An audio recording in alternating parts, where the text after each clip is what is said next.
नमस्कार मंडळी, रामराम. Welcome back to my new vlog. तर आजच्या व्लॉगमध्ये आपण बघणार आहोत की डिस्क्रिप्शनमध्ये जास्तीत जास्त हॅशटॅग यूज केले किंवा चुकीच्या गोष्टी म्हणजे जसे चुकीचे काही शब्द आहेत की मिसलीडिंग मेटाडेटा जो आहे तो जर भरला तर आपलं चॅनेल डिलीटसुद्धा होऊ शकतं. यूट्यूब तुमचं चॅनेल डिलीट करेल परमनंट.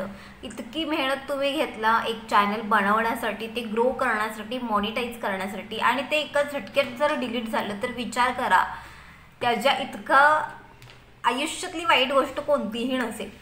तर त्या नक्की चुका कोणत्या आहेत, चुका का करू नयेत, ह्या सगळ्या गोष्टी आजच्या व्हिडिओमध्ये आपण बघणार आहोत. तर त्याआधी मी तुम्हाला सांगेन, माझी इंस्टाग्राम ID आहे धनुश्री जासूद. तुम्हाला जर काही प्रॉब्लेम असेल तिथे तुम्ही मला फॉलो करा, न करा, तिथे तुम्ही मला प्रॉपर विचारू शकता की ताई मला हा प्रॉब्लेम आहे, मी नक्कीच हेल्प करेन. आणि दुसरी गोष्ट म्हणजे मला प्लीज ताई वगैरे म्हणू नका. मी तुमच्या सगळ्यांपेक्षा खूप लहान आहे, अजून तिशीसुद्धा गाठलेली नाही आहे, आणि तुम्ही मला सगळे ताई म्हणताय, पण तुम्ही माझ्यापेक्षा एजने मोठे आहात. तर प्लीज मला धनू म्हणूनच बोलवा, ठीक आहे. तर आपण आपल्या व्हिडिओला सुरुवात करूयात. सगळ्यांनाच माहिती आहे, आपण ज्यावेळेला व्हिडिओ अपलोड करतो यूट्यूबवरती तर पहिलं येतं ते म्हणजे थंबनेल, दुसरं येतं टायटल, आणि तिसरं येतं ते म्हणजे डिस्क्रिप्शन. आणि डिस्क्रिप्शनमध्ये काही आपण अशा पद्धतीची चुका करतो ज्यामुळे यूट्यूब आपलं चॅनल डिलीटसुद्धा करू शकतो, परमनंट डिलीट. आणि आपल्याला माहिती आहे एक यूट्यूब चॅनल सुरू करण्यापासून ते मॉनिटायझेशनपर्यंत आणि त्यानंतर चॅनल ग्रो होण्यापर्यंतचा जो प्रवास आहे, खूपच स्ट्रगल आहे यामध्ये. आता त्या नक्की चुका तुम्ही कोणकोणत्या करताय. आता डिस्क्रिप्शन आपण यासाठी भरतो की जास्तीत जास्त व्ह्यूज यावेत, किंवा जे आपलं SEO आहे म्हणजे सर्च इंजिन ऑप्टिमायझेशन. लोकांनी जर एखादा व्हिडिओ आपला सर्च केला एखाद्या विषयावरती आणि आपला व्हिडिओ जर टॉपला आला किंवा पहिल्या 5 मध्ये जर रँक करत असेल आणि सर्च केल्यानंतर आपल्या पहिल्या 5 मध्ये तो व्हिडिओ आल्यानंतर रँकिंगला आल्यानंतर ऑफकोर्स लोक बघणार ओपन करून. पण तर रँकिंगमध्ये येण्यासाठी आपण टॅग्स आणि डिस्क्रिप्शनच्या आहे त्यामध्ये खूप साऱ्या चुका करतो. आता नक्की त्या काय करतो हे आपण आजच्या व्हिडिओमध्ये बघणार आहोत.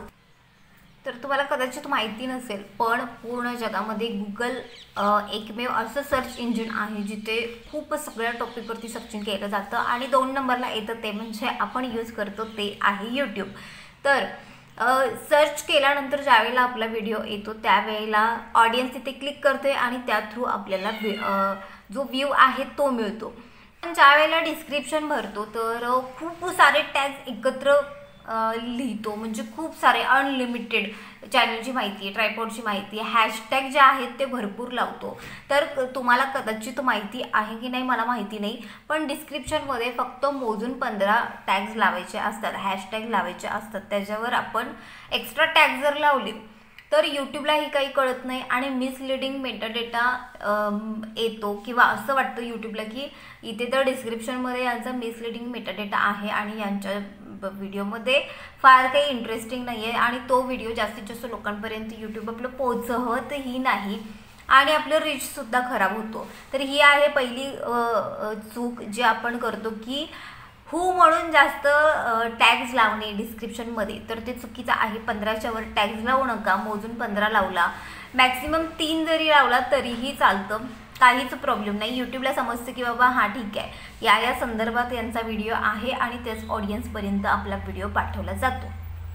आता जी दुसरी चूक आहे ती म्हणजे, आता समजा माझा एज्युकेशनल व्हिडिओ आहे आणि मी त्यामध्ये डिस्क्रिप्शनमध्ये खूप सारे जितके सर्चिंगमध्ये जास्त विषय येतात किंवा कॉन्टेंट येतात ते जर भरले, म्हणजे जो माझा प्रॉपर विषय आहे त्या विषयाचा हॅशटॅग न लावता इतर कोणत्याही मोठ्या क्रिएटरला मेन्शन केलं, हॅशटॅग हे हॅशटॅग XYZ व्यक्ती, किंवा हॅशटॅग म्हणजे जितकं पॉप्युलर जे कीवर्ड्स आहेत ते लावले, जो आपला व्हिडिओ आहे त्याच्या संदर्भात न लावता दुसऱ्या जे पॉप्युलर कीवर्ड्स आहेत ते जर लावले आपण, आणि सगळ्यांना माहिती आहे आपण बाकीचे जे सगळे आहेत ते जे मोठे क्रिएटर्स आहेत तर त्यांना आपण मेन्शन करतो डिस्क्रिप्शनमध्ये, कारण ज्यावेळेला त्यांचं नाव जरी सर्च केलं तरी आपला व्हिडिओ तिथे पुढे समोर यावा यासाठी. तर हे सुद्धा तुम्ही करू शकत नाही. हे जर केला तरीसुद्धा तुम्हाला यूट्यूब मिसलिडिंग मेटाडेटा समजेल आणि तुमचं चॅनल एका झटक्यात उडवून टाकेल. आणि सगळ्यांनाच माहिती आहे एक चॅनल सुरू करण्यापासून ते मॉनिटाईज आणि पेमेंट पहिलं घेईपर्यंत आणि ग्रो करण्यापर्यंत किती मेहनत आहे। आणि एका झटक्यात जर तुमचं चॅनल उडालं, डिलीट झालं परमनंट, तर काहीच करू शकत नाही आपण। तर ही दुसरी चूक आहे, ती अजिबात करू नका। जो तुमचा व्हिडिओ आहे त्याच्या संदर्भातच जे काही हॅशटॅग लावायचे आहेत ते डिस्क्रिप्शनमध्ये तुम्ही फिलअप करू शकताय। आता आपण ज्या वेळेला डिस्क्रिप्शनमध्ये टॅग्स वगैरे लावतो किंवा कोणाला मेन्शन वगैरे करायचं असेल तर कॉमा देतो। खूप साऱ्या जणांना आपण मेन्शन करतो, खूप साऱ्या हॅशटॅग लावतो आणि त्याच्यामध्ये मध्ये कॉमासुद्धा देतो। कॉमासुद्धा दिल्याने हे जे आहे ना ह्या सगळ्या गोष्टी, तर त्याचं काय म्हणतो तो गडबड घोटाळा आहे हा सगळा। आणि याला यूट्यूब कीवर्ड स्टफिंग, ठीक आहे, असं म्हटलं जातं। तर यूट्यूबला तेच वाटतं की हे जे आहे मिसलिडिंग मेटाडेटा आहे, कीवर्ड स्टफिंग आहे आणि याच्या थ्रू तुमचं चॅनल डिलीटसुद्धा होऊ शकतं। तर ही होती तिसरी गोष्ट। या सगळ्या जर गोष्टी तुम्ही केला आणि तुम्ही स्वतःला सांगत असाल हां यूट्यूबला काय समजणार आहे, पण यूट्यूबला सगळं समजतं। आपल्याला जितकं समजत नाही त्याच्यापेक्षा जास्त यूट्यूबला समजतं। आणि यूट्यूब एका झटक्यात ही जर तुम्ही चीट करून सगळ्या गोष्टी जर करत असाल आणि तुम्ही जर पकडला गेला तर एका झटक्यात तुमचं चॅनल जे आहे ते कायमचं टर्मिनेट होईल, डिलीट होईल। त्यामुळे तुमची जी काही तुम्ही 1-2 वर्ष 3-4 वर्ष मेहनत घेतलेली आहात ती पूर्ण वाया जाईल। त्यामुळे या सगळ्या गोष्टी करणं टाळा। जास्तीत जास्त 15 टॅग्स लावला, 3 लावला, 4 लावला आणि ज्यावेळेला डिस्क्रिप्शन आपण ओपन करतो त्यावेळेला मोस्टली फक्त वरचे 3 टॅग्सच दिसतात। तुम्ही कधी नोटीस केला असाल तर बाकीचे जे तुम्ही हू म्हणून जे आपण टॅग्स लावतो ते अजिबात त्यामध्ये शो होत नाहीत। तिथे मोर असा ऑप्शन येतो, त्यावरती क्लिक केल्यानंतर ते शो होतात। डिस्क्रिप्शनमध्ये नक्की लावायचं काय, तर सगळ्यांनाच माहिती आहे जे आपलं टायटल आहे ते तुम्ही कॉपी करून लावू शकताय। जो तुमचा व्हिडिओ आहे कोणत्या संदर्भातला तर त्याचे जे टॅग्स आहेत, हॅशटॅग्स आहेत ते लावू शकताय। 3 ते 15च्या वरती लावायचे नाहीत। आती लावलं तर मग ते यूट्यूबलाही काही समजत नाही आणि तुमच्या दुसरी कोणतरी यूट्यूब चॅनलची लिंक असेल किंवा तुमची इंस्टाग्राम लिंक असेल, फेसबुक अकाउंट असेल, या सगळ्या गोष्टी तुम्ही मेन्शन करू शकताय। व्हिडिओच्या अबाउट जर काही तुम्हाला सांगायचं असेल की बाबा व्हिडिओ या संदर्भात मी बनवलेला आहे तर तुम्ही प्रॉपर तिथे व्हिडिओ क्युरीजमध्ये सुद्धा तुम्ही तिथे एक्सप्लेन करू शकताय, काहीच प्रॉब्लेम नाही।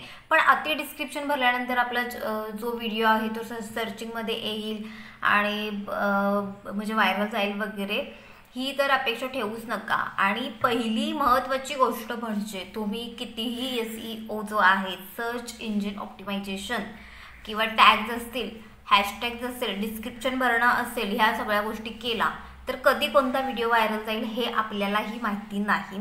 आणि कधी कधी असंही होतं की मी तुम्हाला माझं उदाहरण सांगते। मी गेल्या 2 वर्षापूर्वी ज्यावेळेला कुकिंग करायचे तर त्यावेळेला मी काही व्हिडिओ बनवले होते कुकिंगचे, जसं की आता व्हायरल गेलेला कडाकीचा व्हिडिओ आहे किंवा रव्याचे लाडू आहेत पाकातले आणि नागपंचमीला लाटून केलेले धपाटे केले होते। तर अजूनही त्यावरती व्ह्यूज येतात। ज्यावेळेला ते सण येतात ना त्या सणाच्या वेळेला ते व्हिडिओला बऱ्यापैकी व्ह्यूज येतात, म्हणजे तेव्हा ते सर्चिंगमध्ये आपोआपच जातं। त्यामुळे असं नाही की आपण आज व्हिडिओ टाकला आणि त्याला व्ह्यूज आले नाहीत म्हणजे आपली मेहनत वाया गेली, अजिबात नाही। कोणता व्हिडिओ कधी व्हायरल जाईल आणि तुम्ही कधी फेमस व्हाल हे कोणीही सांगू शकत नाही। ह्या ज्या सगळ्या गोष्टी आहेत तर कितीही तुम्ही डिस्क्रिप्शन भरा किंवा सर्चिंगमध्ये चॅनल जाण्यासाठी किंवा व्हिडिओ जाण्यासाठी काहीही करा, तसाही काही उपयोग नाही। ज्यावेळेला आपण व्हायरल व्हायचं आहे यूट्यूबच्या मनामध्ये आल्यानंतर, ऑडियन्सच्या मनामध्ये आल्यानंतर आपण नक्कीच व्हायरल होणार। तर या सगळ्या गोष्टी अशा होत्या।